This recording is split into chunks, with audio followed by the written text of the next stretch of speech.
لحديثك صحيح دهاتوا خوشويستي خوا صلى الله عليه وسلم مزگێنی بە هاوڵانی دەدا پیرۆزبایی لە هاوڵانی دەکرد بەوەی کە مانگی پیرۆزی ڕەمەزان هاتۆتە پێشەوە.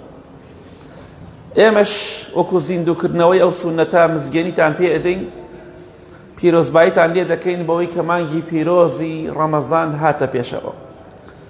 خۆشەویستی خوا صلی الله عليه وسلم دەیفەرموو بە هاوڵان مانگی پیرۆزی ڕەمەزان هات، ئەو مانگەی کە مانگێکی مبارەک و پیرۆزە. خوای گەورە لەو مانگەدا لەسەر ئێوە ڕۆژووی فەرز کردووە. مانگی ڕەمەزان ئەوەندە پیرۆزە کاتێک کە مانگی ڕەمەزان دێت لە یەکەم شەوەوە، احتیمالێ بەیانی ڕەمەزان بێ یا دوو بەیانی، یا شەمە یا یەکشەم، ئەوەش یەکشەم تاکیدن. هەموو دەرگاکانی ئاسمان و بەهەشت دەکرێنەوە، دەرگاکانی ئاسمان دەکرێنەوە، هەمووی داناخرێت. دەرگاکانی بەهەشت و ئاسمان دەکرێنەوە، دەرگاکانی دۆزەخ دادەخرێن هەتا ڕەمەزان تەواو دەبێت. ئەوەندە مانگێکی مبارەک و پیرۆزە. شەیتانە کافرەکان و بێدینەکان کەلەپچە دەکرێن و دەبەسرێنەوە. وەڵاهی دڵنیا بن لەوەی کە ئێستا مردووەکان پێیان خۆشە مانگی ڕەمەزان بێ، ئەوانەی کە لە عەزابن بە تایبەتی، چونکە لەو مانگەدا دەرگاکانی دۆزەخ دادەخرێ و ظاهیر وا دەرەکەوێت کە لە مانگی ڕەمەزاندا تەنها ئەو مانگە بەیانیان و ئێواران جەهەنەمیان پێشان نادرێ مردووەکان. بۆیە ئەوان حەز بە مانگی ڕەمەزان دەکەن چونکە تاوانبارن لە سزادان. بۆیە ئێستا مانگی پیرۆزی ڕەمەزان هاتە پێشەوە، پێویستە خۆمانی بۆ ئامادەکەین. بەڵام کێ دەڵێت تەواوی دەکەین؟ ئێستا چەند کەسەیە خۆی حازر کردو مانگی ڕەمەزان بە ڕۆژوو بێ، بەڵام بەخوا تەواوی ناکات، جلی حازر کردو بۆ جەژن بەخوا لەبەری ناکات. خۆشەویستان، خوای گەورە و میهرەبان پێی خۆشە بەهەشتمان پێ ببەخشێ، بمان خاتە بەهەشتەوە، لە بەرامبەردا ئێمەش چەند سەعاتێک خۆمان برسی و تینوو بکەین، خۆمان لە خواردن و خواردنەوە ئارۆزوەکان بگرینەوە، لە بەرامبەری ئەوەدا خوای گەورە بەهەشتێکی پان و بەرینمان پێدەبەخشێ. لە حەدیثێکی صحیح بخاری مسلم داهاتەوە خۆشەویستی خوا فەرمێ صلی الله عليه وسلم لە بەهەشتا دەرگایەک هەیە، هەشت دەرگای بەهەشت هەیە، یا ڕەبی خوایە بە نەسیبمانی کە ئامین. یەکێک لە دەرگاکان ناوی ئەڕەیانە، تێر ئاوی، چونکە لە دنیادا تینوت بوو دەبێت تێر ئاو بیت، دەبێت تێر بکرێ. لە ڕۆژی قیامەتە خۆشەویستی خوا فەرمێ صلی الله عليه وسلم ئەو کەسانەی کە لە دنیادا بە ڕۆژوو بوونە لەو دەرگایەوە دەچنە بەهەشتەوە، بەڵام دەفەرمێ لا يدخل منه أحد غيرهم، هەر کەسێک لە دنیادا بە ڕۆژوو نەبوو بێ ناتوانێت لە دەرگای ڕەیانەوە بڕواتە ناو بەهەشتەوە. بۆیە ئەو کەسانشی کە تەمەنێکیان هەیە یان نەخۆشن ناتوانن بە ڕۆژوو بن، لە کاتی لە ساغیە بە ڕۆژوو بوونە، دڵنیاتان دەکەمەوە بەپێی حەدیثەکانی پێغەمبەری خوا صلی الله عليه وسلم خوای گەورە وەکو جاران ڕۆژەکانتان بۆ دەنووسێ، و لەو دەرگای ڕەیانش مەحرومتان ناکات، چونکە هەتا توانیتانە بە ڕۆژوو بوونە. خەم مەخۆن، خوای گەورە وەکو لە ساغێکە شتەکانتان بۆ دەنووسێ بە دڵنیاییەوە، با بە ڕۆژووش نەبیت. بەس بەدبەخت ئەو کەسەی لە کاتی لەش ساغیە بە ڕۆژوو نەبووە و ئێستش ناتوانێ بیگرێ، خوای گەورە بۆی نانووسێ، چونکە لە لەش ساغیە نەیکردووە. کەواتە خوا کەسێک لە ئێمە باوەڕ دەکات گومانی ئەوە دەبات خوایەک لە مانگی ڕەمەزانە دەرگاکانی بەهەشتمان بۆ بکاتەوە، ئەگەر ئێمە بە ڕۆژوو بین تۆ گومان دەکەی خوا لە قیامەت لە بەهەشت مەحرومانکە؟ نەبخۆ، زۆر بە ڕەحمترە لە دایک و باوکمان. قەت گومانی وامە بە بە قسەی خوا بکە، گوێڕایاڵی بکە، قەت مەحرومت ناکا لە بەهەشت، دەرگا لەسەردا ناخات. هێشتا لە دنیادای تاوان دەکەی، دەرگای بەهەشتت بۆ دەکاتەوە لە مانگی ڕەمەزاندا. دوو شەمان و پێنج شەمان دەرگای بەهەشت دەکرێتەوە بۆ ئیمانداران. تۆ گومان دەبەی خوا مەحرومت کە، ئەگەر تۆ بە قسەی بکەی نە بەخوا مەحرومت ناکە، مەحرومت ناکە، دڵنیا بە لەوە. بەڵام گرنگەوەیە خۆشت بووە لێی بترسی گوێڕایەڵی بکەیت. دەرگای ڕەیان پیرۆزی ئەو کەسانە بێ کە بە ڕۆژوو دەبن. تایبەتیشە ئەوەشی بە ڕۆژوو نەبێ لەو دەرگایەوە بە هیچ جۆرێ ڕێگای پێ نادرێ بڕاتە ژوورەوە. کەواتە دڵخۆش بە خەم مەخۆ مانگی ڕەمەزان هات. مانگێک هاتووە خوا لە بەرامبەری ئەو مانگەدا بەهەشت بە تۆ دەبەخشێ.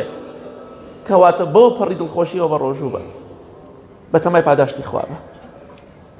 پەروەردگارمان ئەم مانگە پیرۆزەی لەسەرمان فەرز کردووە تا لە ڕۆژی قیامەتە کەسێک هەبێ دیفاع و پشتگیریمان لێ بکات. چۆن دەڵێت لە دنیادا پێویست بە محامیەکەیە بۆ قەزەیەک بۆ ئیشێک بۆ کێشەیەک پێویست بە محامیەک بۆ ئیشەکان بۆ بەڕێ بکات. بەڵام لەوانەیە محامیەکە لە دنیادا شتەکانی بۆ بکرێ لەوانەیە ئیشیشی پێ نەکرێ. بەڵام ئەوەی کە لە قیامەت دیفاع لە تۆ ئەکا وەکو محامی دنیا نییە. ئەوەی بیڵێ خوا ڕەدی ناکاتەوە.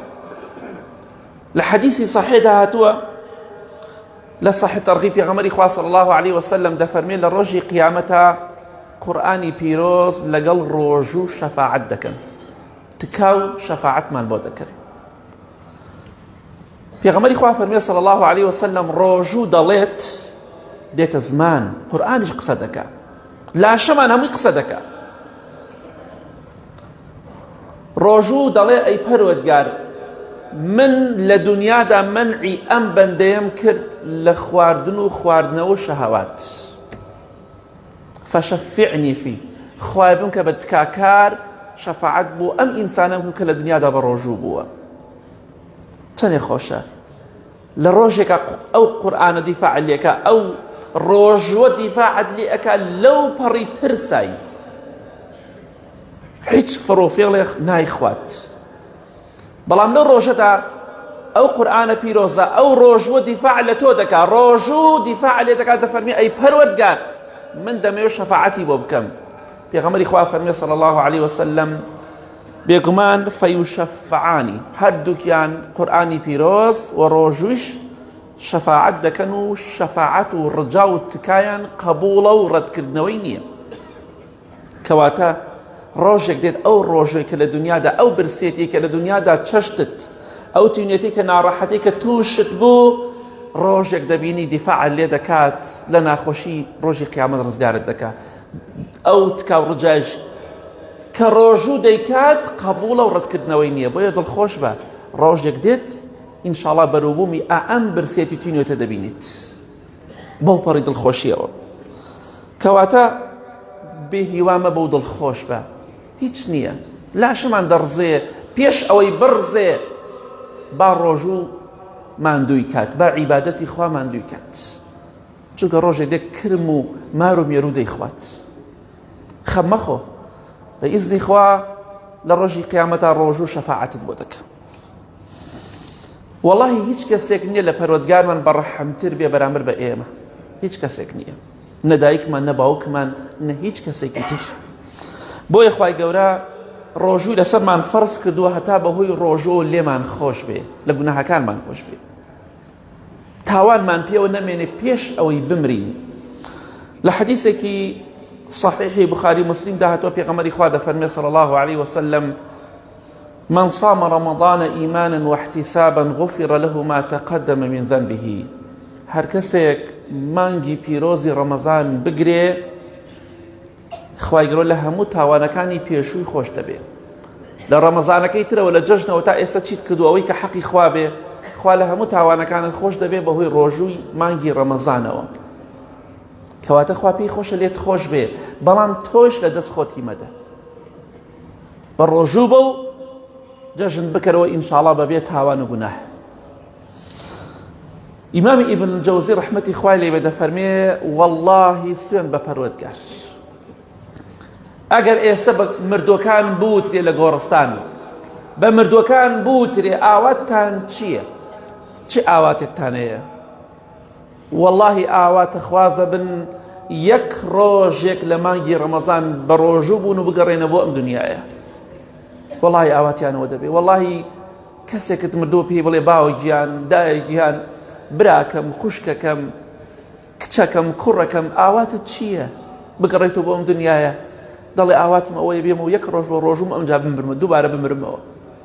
دەی ئێمە ئێستا لەو ئاواتەداین کە مردوەکان ئاواتی بۆ دەخوازن، ئاواتیان ئەوەیە بێنەوە بۆ دنیا نوێژ بکەن، دەی ئێستا با نوێژ بکەین.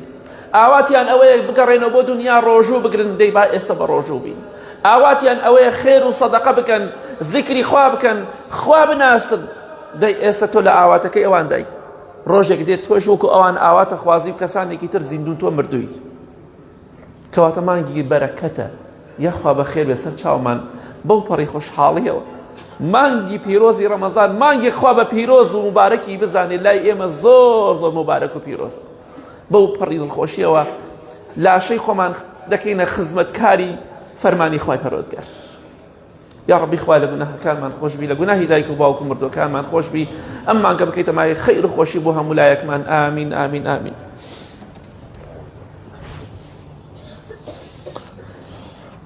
الحمد لله والصلاة والسلام على رسول الله وعلى آله وصحبه ومن والاه. خەممەخۆ مانگی ڕەمەزان هاتە پێشەوە، هیچ خەمبار مەبە و بێتاقەت مەبە. خوای گەورە ئەو مانگە پیرۆزەی فەرز کردووە لەسەرت، لەگەڵ ئەوەدا سوودێکی زۆری هەیە بۆ تەندروستی و لاشەی تۆ. وەڵاهی خوای گەورە دەوێت بەهۆی ڕۆژووەوە لە ئاگری دۆزەخ بە دوورت کە، دوورت خاتەوە لە ئاگری دۆزەخ. بۆیە تۆ خۆتی بۆ هەڵمەدە بۆی کە بە ڕۆژوو نەبی، خۆتی لێ دوور خەرەوە بۆی کە بە ڕۆژوو بی. چونکە لە حەدیثێکی صحیح تەرغیبە هاتۆ، خۆشەویستی خوا فەرمێ صلى الله عليه وسلم: الصيام جنة وحصن حصين من النار.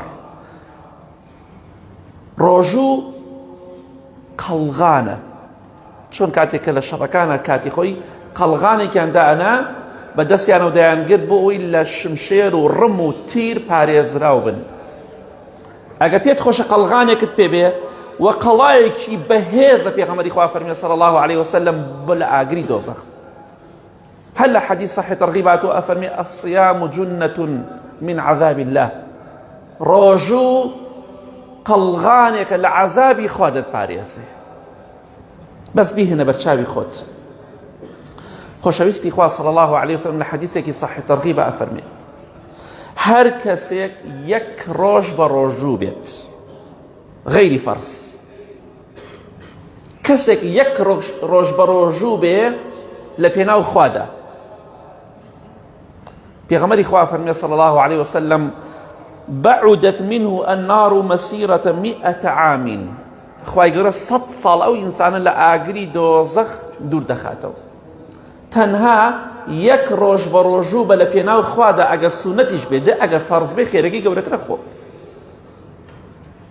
خوای گەورە 100 ساڵ مەسافەی 100 ساڵ لە ئاگری دۆزەخ بە دوورت دەکا. دەی بزانە بیرێ بکەرەوە ئەمە پاداشتی کەسێکە یەک ڕۆژ ڕۆژووی سونەتی گرتووە. ئەی پاداشتی تۆ چییە؟ یەک مانگێک بە ڕۆژوو دەبیت، ئەبێت چەند هەزار ساڵ خوا لە جەهەنەم تۆ دوور خاتەوە. کەواتە خوای گەورە دەیەوێت تۆ لە جەهەنەم بە دوور کات بەهۆی ڕۆژووگرتنەوە. دڵخۆش بە ئەو تینوێتی برسێتی کە دەیچەشی دەیبینیت، والله دەبێتە هۆکارێک بۆی کە قەڵغان و قەڵایەکی بەهێز لە ڕۆژی قیامەتە لە ئاگری دۆزەخ بە دوور بی. کەواتە خۆت بپارێزە لەوەی کە بە ڕۆژوو نەبیت، بەڵکو بە ڕۆژوو بە کەسێکی خۆپارێز بە. هەیە بە هیچ شێوەی گوێی بەوە نیە ڕۆژوو ئەگریا نایگریە، عوزری نییە. کەواتە ئاگادار بە، ئەگە پێت خۆشە لە ئاگر بە دوور بی، بە ڕۆژوو بە. خوای گەورەش دەیەوێت لە ئاگر بە دوور بی، بۆیە ڕۆژووی بۆ تۆ داناوە. خۆشەویستان، خوای گەورە میهرەبان ڕۆژووی لەسەرمان فەرز کردووە بۆ ئەوەی کە ببینە خۆشەویستی خوا، بۆی لای خوای گەورە قەدر و ڕێز و حورمەت و نرخمان گەورەتر بێ و بەڕێزتر بێ. بۆیە خەم مەخۆ، بێتاقەت مەبە بە ڕۆژوو دەبیت. بەخوا کۆتایی پێدێ، بە ڕۆژوو بی ڕۆژەکە هەر کۆتایی پێدێ، بە ڕۆژوو نەبی هەر کۆتایی پێدێ. بەخوا تەمەنیشمان هەر کۆتایی پێدێ. لە حەدیثێکی صحیح بخاری مسلم داهاتوە، پێغەمبەری خوا فەرمێ صلى الله عليه وسلم: والذي نفسي بيده لخلوف فم الصائم أطيب عند الله من ريح المسك. سوێن بەو خوایە کە گیانی محەممەدی بەدەستە صلى الله عليه وسلم. سوێن بەخوای گەورە بۆنی ناخۆشی ناودەمی ڕۆژوان کە بە ڕۆژوو دەبی دەمت بۆنێکی ناخۆشی لێ دێ ئەو بۆنە ناخۆشەی ناودەمی تۆ لە مەعیدە و ڕیخۆڵەی تۆ دەرئەچێتە دەرەوە لە دەمی تۆوە خەڵک هەستی پێیەکە لای خوای گەورە سوێن بەخوا لە بۆنی میسک خۆشترە هاچەنە لای خوا خۆشەویستە بی وەڵا تۆ بێتاقەتی لە بۆنەکەی دەمی خۆت خەڵکی بێتاقەتەکەی بەڵام لای خوا زۆر گەورەی لای خوا بەوەی ئەوەی کە برسیتە و تینوتە لە پێناو خوادا زۆر بەڕێزی لای خوا پێت خۆش خوا ئاوا ڕەحمت لێ بکە بۆیە شانازی بکە بە ڕۆژوگرتنەکەتەوە والله بۆنە ناخۆشەکەی ناودەمت لای خوا لە بۆن و ڕیحی میسکی ئەسڵی خۆشترە و پاکترە کەواتە دڵخۆش بە بۆنی دەمت هات بڵێ ئەی خوای گیان سپاس بۆ تۆ من کەسێکم لەو کەسانەی کە ئێستا بە ڕۆژوم ئەم بۆنە ناخۆشی من بێ پێداقەتم لای تۆ لە بۆنی میسک خۆشترە ئەمە فەزلێکە خوای بە منت بەخشی بۆیە خەم مەخۆ دڵخۆش بە ئەوە خوای گەورە ئاوا تۆی خۆش دەوێت بێتاقەت مەبە بەهۆی ئەو بۆنەوە ئەو بۆنە لای خوا زۆر گەورە و بەڕێزە بەهۆی ئەو بۆنە و لای خوا بەڕێز و گەورە دەبیت با بۆنی دەمشت بێت خوای گەورە و میهرەبان پێی خۆشە لێت خۆش بێ عەفوت کە لە تاوانەکانت خۆش بێ بۆیە فەرزی کردووە لەسەرت بە ڕۆژووبی خەم مەخۆ هیچ خەم مەخۆ بێتاقەت مەبە ئەزانی چی ڕوئەدات هەموو ڕۆژێکی مانگی ڕەمەزان لە حەدیثێکی صحیح ابن ماجه هاتووە خۆشەویستی خوا فەرمێ صلى الله عليه وسلم إن لله عند كل فطر عتقاء وذلك في كل ليلة ولا حديث صحيح جامع صغير شاتو دفرميه ولله عتقاء من النار وذلك كل ليلة سيرك همو كاتك ايواران فتار دكينوا كاتي بربانج همو ايواريك او كاتك بانغدا بيالن شو دس بيكا همو شويك لكاتي برباندا كخلقي روجو دقري خوای گەورە بڕیار ئەدات ئەمڕۆ یەکەم ڕۆژی مانگی ڕەمەزان ئەوەندە کەسم لە ئاگری دۆزەخ ڕزگار کرد دووەم ڕۆژ ئەوەندە هەتا کۆتایەکی خوای گیان و کەسانەمان بگەڕی خەریکی نان خواردنی ڕۆژوو دەشکێنی خوا بڕیاری داوە لێت خۆش بێ لە ئاگر ڕزگارت کە لە ئاگری دۆزەخ تەواو ئەمڕۆ ئەوەندە هەزار ئەوەندە ملیۆن کەس لە ئاگری دۆزەخ ڕزگاریات تەواو ئیتر یەک جار لە تەمەنتە لە هەموو تەمەنتا یەک جار ئەو بڕیارەت بۆ بدرێ کیفایەت تەواو بەستە خوای گەورە خۆی دەزانێ بڕیار بۆ کێ دەدات بۆیە هەموو کاتێک لە کاتی بەربانگە بڵێ خوای لەو کەسانم بگێڕی کە ئەمڕۆ لە ئاگری دۆزەخ ڕزگارم دەکەی بڕیاری ناوەکان چۆن تەشبیهات نەبێ کەسێک دێت ئەڵێ ئەم ناوانە فەڵان شتیان بۆ بکرێ ناوەکان هەمووی بڕیاری لەسەر ئەدرێت ئەمڕۆ ئەوەندە هەزار کەس لە ئاگری دۆزەخ ڕزگاری کەواتە هەر 30 ڕۆژەکە هەر 29 ڕۆژەکە هەموو بەربانگێک کۆمەڵی خەڵکی زۆر بڕیاری بۆ ئەدرێ لەلایەنی خوای پەروەردگارەوە کە لە ئاگری دۆزەخ ڕزگاریان بوو ئیتر دوای مردن تەواو ئەگەر 100 ساڵ دوای ئەو بڕیارەش بژی تاو لە جەهەنەم ڕزگاری بوو بۆیە بە ڕۆژوو بۆ دڵخۆش بە لە کاتی بەربانگیشا ئومێدە دوابێ لەو کەسەبی کە خوای گەورە لە ئاگری دۆزەخ ڕزگارت دەکە عەفوت دەکا و لێت خۆشە بێ تەواو فڵان کەس بڕیارمدا لەسەری لە ئاگری دۆزەخ بە دووری کەم و نەیخەمە ناو ئاگرەوە کیفایەت یەک جار لە هەموو تەمەنتا یەک ئێوارە بەرت بکەوێت تەواو ڕزگارت بۆ ئینشاءڵڵا یا ڕەبی خوای لەو کەسانەمان بگێڕ خەفەت مەخۆ بە ڕۆژوو دەبیت بێتاقەت مەبە خوای گەورە دەیەوێت لە هەردوو دنیا دڵخۆشت کە بەهۆی ڕۆژووەوە لە حەدیثێکی صحیح بوخاری مسلم داتۆ پێغەمبەری خوا فەرمێ صلی الله عليه وسلم ئینسانی بە ڕۆژووان ئەوەی کە بە ڕۆژوو دەبێت دوو خۆشی و شادی بۆ هەیە یەکەم کاتێک کە بە ڕۆژۆکەی دەشکێنێ دڵخۆشە الحەمدولله ئەم ڕۆژ بە ڕۆژوو بووم وإذا لقي ربه فرح بصومه وكاتێکیش دەگاتە خزمەتی خوای گەورە دڵخۆشە بە ڕۆژوەکەی دڵی خۆشە بە ڕۆژوەکەی الحەمدولله بە ڕۆژوو بووم سپاس بۆ تۆ خوایەکە واللهی ڕۆژێک دێت دڵخۆشە بیت واللهی دوای مردنت دڵخۆش دەبی کاتێک کە پاداشتی خوا دەبینی چەندێ پاداشتی ئەو کەسە داتەوە کە بە ڕۆژوو دەبێت بۆیە بە ڕۆژوو بە ڕۆژێک دێت دڵخۆش دەبیت ئەو بێتاقەتی کە بەهۆی ڕۆژووە تۆ تووشت دەبێ برسیتە تینوتە ناڕەحەتە بی هیلاکە بی ماندوو ئەبی دەمت وشک ئەبێ دڵنیا بە ڕۆژێک دێت وەڵڵاهی دڵخۆشت دەکات بە دڵنیایەوە دڵخۆشت دەکات دەگەیتە خزمەتی خوا ئەو کاتە دەزانی خوای گەورە چی پاداشتێکی بۆ تۆ داناوە چونکە خوای گەورە دەفەرمێ ڕۆژوو بۆ منە بەس خۆم دەزانم چۆن پاداشتی ڕۆژوان دەدەمەوە بۆیە دڵخۆش بە پاداشتەکەی خوای گەورە باسی نەکردووە هەندێ پاداش باس کراوە بەڵام پاداشتە گەورەکە باس نەکراوە ئەوەی کە بە ڕۆژوو دەبێ مەگەر پەروەردگار بە تەنها خۆی بزانێت چۆن پاداش تێداتەوە بۆیە خەمبار مەبە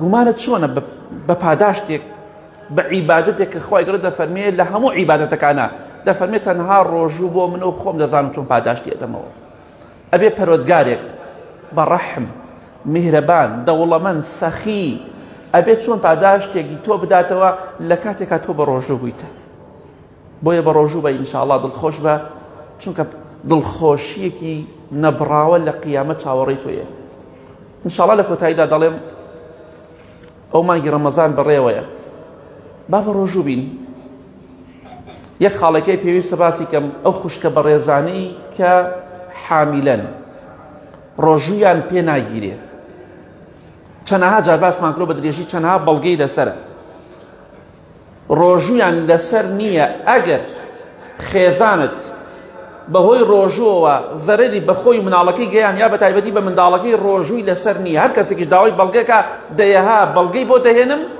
لە قورئان لە حەدیث لە قەولی سەحابە و تابعین کە ڕۆژووی لەسەر نییە ڕاستەکەی لە بەرامبەرشە کەسانێکی بێ ڕۆژوەکە بگرنەوە بەڵام ڕەئی بە قووەت بەهێز بەپێی بەڵگە ڕەئی عولەما ناڵێن بەپێی حەدیث بەپێی قسەی سەحابە ئەبێ ڕۆژوو نەگرێت و دواییش فیدیەی بۆ ئەدا و نایگرێتەوە ئافرەتی حامیلە شیردەریش ئەگەر مناڵەکەی 180 ئەو شیرە بژی